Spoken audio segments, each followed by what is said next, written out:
नमस्कार. बाग बगीचा मराठी यूट्यूब चॅनलमध्ये सर्वांचे खूप खूप स्वागत. आता समोरचं झाड बघून तुम्हाला अंदाज आलाच असेल की आजचा आपला व्हिडिओ जो आहे तो अतिशय आपल्या जिव्हाळ्याचा विषय तो म्हणजे तुळस. ह्या तुळशीच्या झाडाची काळजी कशी घ्यायची याविषयीचा आहे. थंडीमध्ये आपल्या सगळ्यांचेच तुळशीचे झाडं मला वाटतं खराब होतात. वातावरण पूर्ण बदललेलं असतं. जास्त थंडी पण तुळशीला मानवत नाही, जास्त पाणी मानवत नाही आणि मग काय होतं थंडीच्या दिवसामध्ये रोज रोज जर तुळशीला पाणी दिलं तर त्याच्यामुळं बऱ्याचदा आपली तुळस खराब होते, माती कायम ओली राहून. तर हे बघा माझ्याकडं आता हे 3 झाडं आहेत तुळशीचे सध्या. तर तिन्हींची कंडिशन खूप वेगळी बघा.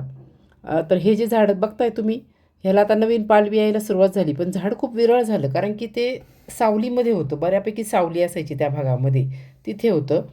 हे झाड जरा बऱ्या कंडिशनमध्ये आहे, पण तरी पण अशी खास ग्रोथ नाही त्या झाडामध्ये. पण आता मात्र झाडांवर नवीन ग्रोथ दिसायला सुरुवात झालेली आहे. म्हणून आपल्याला फेब्रुवारी आणि मार्च ह्या 2 महिन्यांमध्ये हे काम करून घ्यायचं असतं.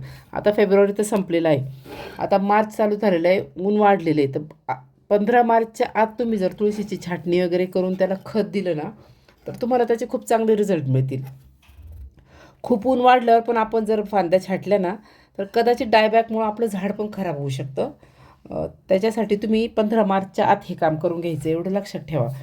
आता मी ह्या झाडाचे शेंडे छाटले होते बघा मी एक 8-10 दिवसापूर्वी आणि चांगली ग्रोथ दिसते आहे, झाडावर वाढ आता दिसते आहे. तर आपल्याला आता काय करायचं आहे, झाडाचे शेंडे कट करून घ्या एकतर तुम्ही. आणि तुमचं जर मोठं झाड असेल ना तर जवळजवळ अर्धं झाड जरी तुम्ही कापलं ना तरी चालेल. काय होतं आता झाड खूप मोठं होतं आणि खाली मोकळं होत चालतं आणि वरती वरती पानं असतात आणि त्या फक्त काड्या दिसतात, ते दिसायला पण चांगलं दिसत नाही. त्याच्यासाठी आपल्याला अशी झाडाचे शेंडे काढायचे. कारण आपण हे बघा आता तुम्ही जिथे मी शेंडे काढलेले तुम्हाला दाखवते त्याच्या साईडला ज्या 2 काड्या आहेत हे परत आपल्याला कापायचे आहेत. म्हणजे थोडक्यात याची पिंचिंग करा किंवा प्रूनिंग करायची आपल्याला. ह्याच्यामुळं काय होईल का आपण जे आता शेंडा खुडला ना तर त्याच्या खालच्या भागावर नवीन फुटी येतील आणि मग ते जवळजवळ फांद्या येतील त्या आणि मग आपली तुळस अशी डेरेदार दिसेल, छान घनदाट. तर त्याच्यासाठी ही अशा प्रकारे आपल्याला त्याच्या काड्या काढत राहायच्या आहेत, शेंडे काढत राहायचे. का एकदाच छाटलं झालं असं नाही. मग ते परत ज्या आलेल्या फांद्या आहेत ना त्या खूप उंच जातील. त्या उंच जाऊ नयेत म्हणून मग आपल्याला अशा प्रकारे छाटत राहायचं आहे. आणि मग त्याच्यामुळं काय होतं त्याच्यापुढे त्या टोकांना मंजिरी येतात ना, मग त्या पण आपोआपच कमी होतात ना.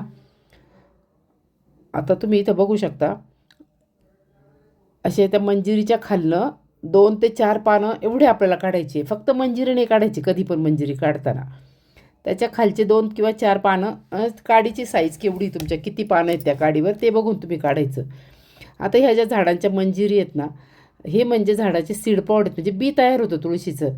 आणि आपल्याला नको आहे ना एवढं बी, कारण की बी तयार झालं ना की त्या झाडाची एनर्जी किंवा अन्न आहे ना ते बी तयार होण्यामध्ये लागतं.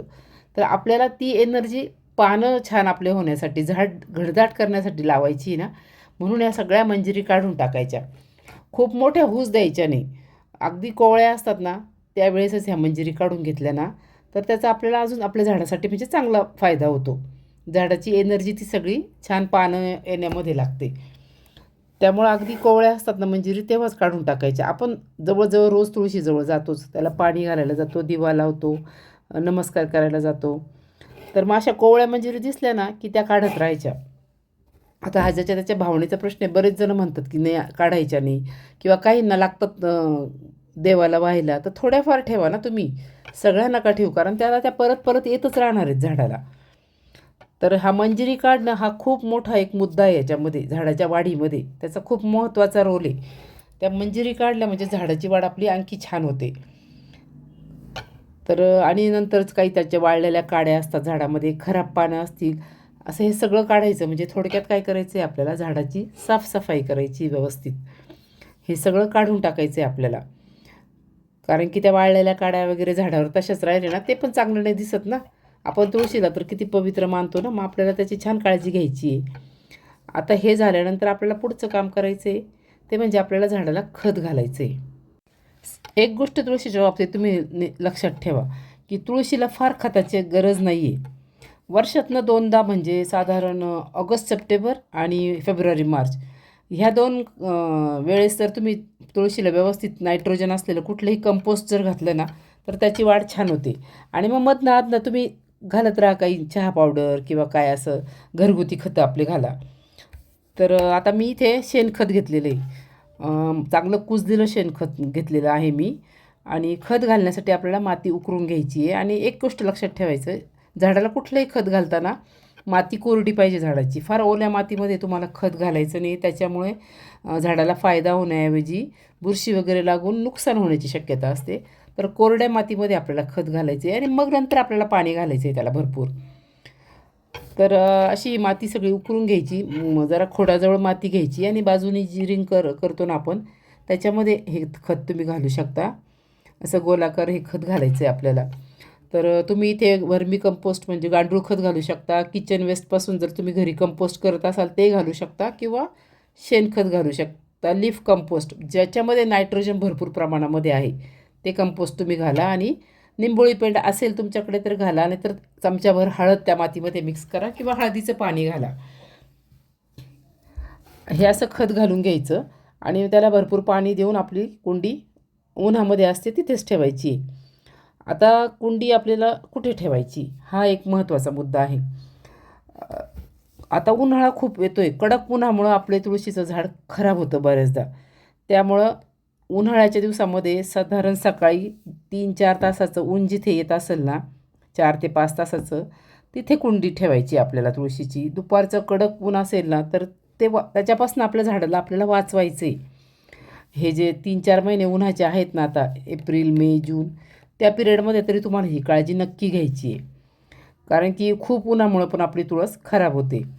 तर तुळशीची जागा म्हणजे तुम्हाला शक्य असल्यास बदला. प्रत्येकाला हे शक्य होईलच असं नाही आहे. आणि मधनं अधनं तुम्ही तुळशीला एकतर कॉफीचं पाणी करून घाला किंवा चहा पावडरचं पाणी घाला किंवा चहा पावडर वापरलेली जी असते ना ती स्वच्छ धुवून आणि मग सुकवून ठेवत जा आणि ती मधनं अधनं घालत जा. कारण की त्यात नायट्रोजनचं प्रमाण आहे भरपूर. त्याच्यानंतर पुढचा मुद्दा बघायचा आहे तो म्हणजे पाण्याचा. आता कडक उन्हाळा चालू होईल आणि मग उन्हाळ्यामध्ये आपल्या तुळशीतली माती जवळजवळ सुकतेच रोजच्या रोज. त्यामुळे तुळशीला पाणी घाला. जर तुमची माती खूपच कोरडी असेल ना, तर तुम्ही दिवसातनं 2दा पण पाणी घालू शकता जर तुमची कुंडी खूप उन्हात असेल तर. कारण की पाणी कमी पडलं की तुमचं तुळशीचं झाड खराब व्हायला सुरुवात होते. आणि माझी तुळस बघा आता खालनं खूप मोठी काडी राहिली होती शिल्लक, तर मी तिथे आहे ना दुसरं तुळशीचं रोप लावलं आहे. म्हणजे मग आता त्या तुळशीची मी आत्तापासूनच अशी पिंचिंग केली आहे आणि मग ते असं खालपासनं मला त्याला पानांचं घेर पाहिजे. तर त्याच्यासाठी मी अजून पण एक रोप त्यामध्ये लावणार आहे. आणि ह्या दिवसामध्ये तुम्ही आता नवीन रोप पण लावू शकता. तुमचं जर रोप खूपच खराब झालं असेल तर कुणाकडे तुम्हाला मिळालं तर तुळशीचं रोप आणा किंवा नर्सरीमध्ये भरपूर मिळतात विकत. तर तुळशीचं नवीन रोप आणून पण तुम्ही लावू शकता. ह्या दिवसामध्ये सगळेच नवीन झाडं लवकर सेट होतात आणि वाढ चांगली होते. तर कसा वाटला तुम्हाला व्हिडिओ? तुम्हाला जर हा व्हिडिओ माहितीपूर्ण वाटला असेल, आवडला असेल तर नक्की लाईक करा, शेअर करा आणि मला कमेंट करून सांगा.